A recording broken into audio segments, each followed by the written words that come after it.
আচ্ছা মুসা নবী কয় আমার ভিতরে এমন কিছু আছে যা তোমার ভিতর নাই। আচ্ছা আল্লাহর কাছে নাই বলতে কিছু আছে? কথা বল, নাই বলতে কিছু আছে? আল্লাহর কাছে সব আছে। মুসা নবী আবার যেটা বলতেছে এটাও কম না। মুসা নবী বলতেছে আল্লাহ আমার কাছে এমন কিছু দিছাও তুমি যা তোমার কাছে নাই। জয় কোন সুবহানাল্লাহ।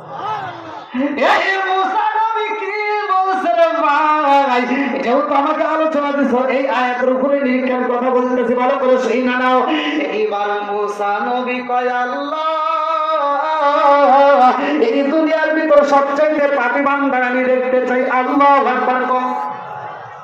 আল্লাহ ডাক দিয়া কয় মুসা রে ও মুসা সবচাইতে পাপী বান্দারে যদি দেখতে হয় সন্ধ্যার সময় যাইবা, ওই রাস্তার মধ্যে দাঁড়াইবা, ওই সন্ধ্যার সময় দেখবা ওই রাস্তা দিয়া যেই যুবকটা হাইটা যাইব ওই যুবকটা সবচাইতে নেকি বেশি পাইব। জোরে জোরে কন্যা সুবহানাল্লাহ।